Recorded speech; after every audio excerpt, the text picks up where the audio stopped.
ஸ்ரீமதே ராமானுஜாய நமக. ஸ்ரீமதே நிகமாந்த மகாதேசிகாய நமக. ஸ்ரீ பெருந்தேவித்தாய சமேத ஸ்ரீ தாராஷாம் திருவடிகளே சரணம். ஸ்ரீ ஆண்டாள் திருவடிகளுக்கு நமஸ்காரம். ஸ்ரீ பாகவத உத்தமர்களுக்கு நமஸ்காரம். இன்று மார்கழி மாதத்தின் 23ஆம் நாள் 23வது பாசுரத்தை நாம் இப்பொழுது சேவிப்போம்.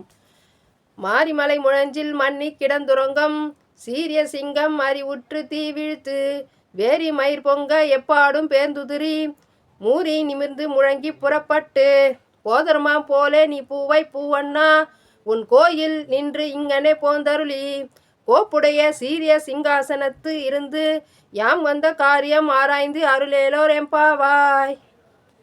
இப்பாசுரத்தில் நேற்று கண்ணை மூடிக்கொண்டே கேள்விகளை கட்டளைகளை கேட்டார். பிறகு நாங்கள் இப்போது கட்டளையிடுங்கள், நான் என்ன செய்ய வேண்டும் என்று நேற்று பாசுரத்தில் கண்ணபிரான் கூறினார். உடனே அதற்கு ஆண்டாள் மறுமொழி கூறுவதாக இப்பாசுரம் அமைந்துள்ளது. மாரிமலை முழஞ்சில் அப்படின்னு சொல்லும்பொழுது மழைக்காலத்தில் மழை குகையில் தூங்கி கொண்டிருந்த சீரிய சிங்கம் எழும்பொழுது அதன் கண்களில் தீப்பொறி பறக்கும். அது நாற்புறமும் தன் உடலை அசைத்து சோம்பல் முறித்து கர்ஜனை செய்து கொண்டே வெளியில் வரும். அவ்வாறு நீயும் உன் கட்டிலிருந்து எழுந்து விரோதிகளிடம் கோபத்தையும் எங்களிடம் கருணையும் காட்ட உன்னுடைய சீரிய சிங்காசனத்திலிருந்து வந்து அமர்ந்து நாங்கள் வந்த நோக்கத்தை கேட்டு அருள் புரிய வேண்டும் என்று ஆண்டாள் அவர்கள் பதில் கூறுகிறாள். அதாவது, நீ படுத்துக்கொண்டே கண்ணை மூடிக்கொண்டே எங்களிடம் இதுவரை பேசி கொண்டிருக்கிறாய், இனி அது தேவையில்லை. உன்னுடைய பள்ளி அறையிலிருந்து வெளியே வந்து அழகிய சிங்காசனத்தில் அமர்ந்து எங்களுக்கு என்ன வேண்டும் என்பதை நீ ஆராய்ந்து பார்த்து எங்களுக்கு எது நல்லதோ அதை செய் கண்ணா என்று ஆண்டாள் வேண்டுகிறார். இவ்வாறு இப்பாசுரம் அமைந்துள்ளது. அதாவது, இதுக்கு ஒரு மாரிமலை முயன்ற போது இந்த பாசுரம் கோஷ்டியில் சேவிக்கும் போது இரட்டை பாசுரமாக சேவிக்கப்படுகிறது. அது மட்டும் இல்லாமல் அதிக மழை வேண்டி மழை வேண்டும் என்றும் போது இப்பாசுரத்தை சேவிப்பதன் மூலம் மழை வரும் என்று நம்பப்படுகிறது. அதன் இல்லாமல் மாரிமழை முழிஞ்சில் மன்னி கிடந்துறங்கும் சீரிய சிங்கம் என்று சொல்லும் பொழுது அங்கே எந்த பெருமாள் ஞாபகத்துக்கு வர வேண்டும் அனைவருக்கும் என்றால் நம்முடைய நரசிம்ம பெருமாள், லக்ஷ்மி நரசிம்ம பெருமாளே நம் முன் கண் முன் தோன்ற வேண்டும். அப்படி இங்கு சீரிய சிங்கமாக இங்கு கிருஷ்ண பகவானை ஆண்டாள் அவர்கள் ஒப்பிடுகிறார். கிருஷ்ண பகவானின் அவதாரம், பெருமாளின் அவதாரங்களில் ஒன்று ஸ்ரீ நரசிம்மர் அவதாரம். இங்கு ஹிரண்யகசிபை வதம் பண்ணுவதற்காக தூணிலிருந்து மிக வேகமாக புறப்பட்டு பிரகலாதனுக்காக அனுகிரகம் செய்ய வாயிற்படியில் வைத்து மாலை பொழுதில் அங்கு பிரகலாதனுடைய தந்தையாகிய ஹிரண்யகசிபை வதைத்தார் என்ற வரலாறு அனைவரும் அறிந்ததே. இங்கே காஞ்சிபுரத்தில் சிங்கப்பெருமாளாக பகவான் இங்கு திவ்யதேச பெருமாளாக அமர்ந்து சேவை சாதிக்கிறார். அனைவரும் காஞ்சிபுரத்திற்கு வந்து இந்த சிங்கப்பெருமாளின் அருளை பெற்று உய்யும்படி மிகவும் பணிவுடன் கேட்டுக்கொள்கிறேன். அது மட்டும் இல்லாமல் இங்கே ஒரு சிறிய வரலாறும் கூற வேண்டும் என்று நினைக்கிறேன். அம்பரீஷ் என்ற மகாராஜா ஒருத்தர் இருந்தார். அவருக்கு ஸ்ரீமதி என்கின்ற பெண், அழகிய பெண் ஒருவர் இருந்தார். அவருக்கு திருமண காலம் நெருங்கிவிட்டது. அப்பொழுது நாரதனுடைய கசின் பிரதன் என்ற பர்வதர் என்ற முனிய ரிஷியும் இருவரும் சேர்ந்து மகாராஜாவின் அரண்மனைக்கு சென்றார்கள்.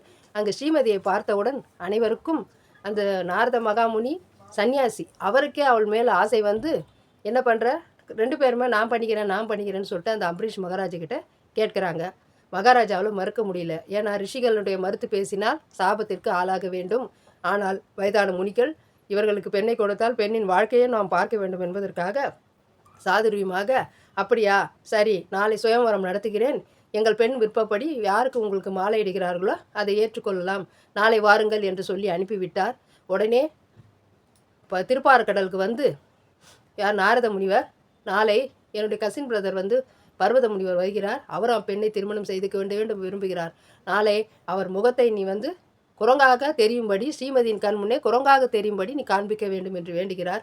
அப்படியே ஆகட்டும் என்று பகவான் கூறினார். பர்வத முனிவரும் அதே போல நாரத முனிவரின் முகம் கரடி போல தெரிய வேண்டும் ஸ்ரீமதி கண்களுக்கு என்று வேண்டிக் கொண்டார். அப்போதுதான் அவள் வந்து அவளை விட்டு என்னை திருமணம் சொல்ல, இப்படி ஒவ்வொருவரும் மாற்றி மாற்றி சொல்லி கொண்டார்கள். பகவான் உடனே அப்படியே ஆகட்டும் என்று அனுகிரகம் செய்வதாக கூறி இருவரையும் அனுப்பி வைத்தார். உடனே சுயவர மண்டபத்தில் ஸ்ரீமதி மாலையோடு வந்து இதுபோல் பார்த்தால் ஐயோ குரங்கு முகம், ஐயோ கரடி முகம் என்று மயங்கி விழுகிறாள்.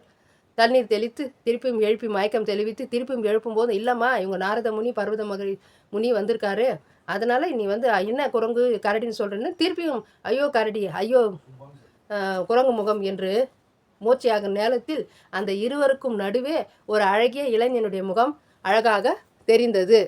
அதனால் உடனே அப்பெண் வந்து அந்த இளைஞனின் கழுத்தில் மாலையை அணிவித்தார். கழுத்தில் மாலையை அணிவித்தவுடன் ஸ்ரீமதியும் காணவில்லை, அங்கு இருந்த இளைஞனையும் காணவில்லை. உடனே மாயமாக மறைந்து விட்டார்கள். இதன் காரணத்தை அறிய வேண்டும் என்பதற்காக திருப்பார்கடலுக்கு சென்று பகவானிடம் கேட்டார்கள். யார் என்று எங்கள் இருவரையுமே ஏமாற்றி திருமணம் செய்து, அதற்கு பகவான் நீங்கள் நல்லா இருக்க வேண்டும் என்று வேண்டினாலும் பரவாயில்லை, அவன் கெட்டுவிட வேண்டும் என்று வேண்டி ஓதுவதை ஒருவர் மாற்றி மாற்றி கெடுதல் நினைத்தீர்கள். ஆனால் ஸ்ரீமதி வந்து என்னிடம் என்ன வேண்டினால் தெரியுமா? சன்னியாசிகள் இருவரும் என் மேல் காதல் கொண்டு என்னை திருமணம் செய்து கொள்ள வேண்டும் என்று விரும்புகிறார்கள். இது நல்லதா கெட்டதா என்று எனக்கு தெரியவில்லை. வேண்டும் என்று கூறவும் மனமில்லை, வேண்டாம் என்று கூறவும் எனக்கு துணிவில்லை. அதனால் பகவானே, நீ எனக்கு எது நல்லது என்பதை ஆராய்ந்து பார்த்து எனக்கு எது நல்லதோ அதை நீ எனக்கு அருள் செய்து கடாட்சிக்கும்படி வேண்டிக் கொள்கிறேன் என்று வேண்டினாள். நான் அவளுக்கு நல்லது செய்ய வேண்டும் என்பது அவருடைய கருத்தை ஆராய்ந்து பார்த்து அவளுக்கு மாலையிட்டேன் என்று பகவான் கூறுகிறார். இதன் மூலம் சீரிய அதுபோல பகவான் ஆண்டாள் அவர்கள் இப்பாசுரத்தில் சீரிய சிங்காசனத்திலிருந்து வந்து அமர்ந்து, அதாவது அழகிய சிங்கம் போன்ற சிம்மாசனத்தில் வந்து அமர்ந்து நப்பினியை கூட வைத்து கொண்டு அப்படின்னா அதை சீரிய என்ற பொருள் வரும்போது அங்கு மகாலட்சுமி தாயாரும் குறிப்பிடுகிறார். அப்பொழுதுதான் பகவான் வந்து சாந்த சுரூபியாக இருப்பார். அதனால் நப்பினியை வைத்துக்கொண்டு நீங்கள் வந்து எங்களுக்கு எது நல்லதோ அப்படின்னு சொல்லிட்டு நாங்கள் என்ன விண்ணப்பம் வைத்தோம் என்று ஏற்கனவே உங்களிடம் கூறிவிட்டோம், அதனால் எங்களுக்கு எது நல்லது என்று நப்பினியை முன்வைத்து கொண்டு எங்களுக்கு காரியம் ஆராய்ந்து அருள் புரிவாய் பகவானே என்று கூறினான். பாசுரத்தின் விளக்கம் மூலம் இந்த அம்பரீஷ் மகரிஷியின் மகாராஜாவின் கதையின் மூலமும் மற்றவர்களுக்கு ஏதோறும் துன்பமோ நினைத்தாலோ சுயநலமாக வேண்டிக் கொண்டாலோ பகவான் அங்கே அருள் புரிய மாட்டார். பகவானின் இடத்திலேயே நம்மளுக்கு நல்லது எதுவோ அதை செய் என்று வேண்டும்பொழுது நம்மளுக்கு தேவையானவற்றை தேவையான நேரத்தில் கண்டிப்பாக கொடுத்து உதவுவார் என்று இதன் மூலம் புரிந்து கொண்டு நல்ல எண்ணங்களை வளர்த்து கொண்டு நல்லதே செய்ய வேண்டும் அப்படின்ற உட்கருத்தை ஆண்டாள் அவர்கள் இக்கருத்தில் இப்பாசுரத்தில் வைக்கிறார். பாசுரத்தை இவ்வளோ அழகாக நிறைவு செய்த ஆண்டாள் திருவடிகளுக்கு நமஸ்காரம். அடியேன் காஞ்சி லதா பார்த்தசாரதி.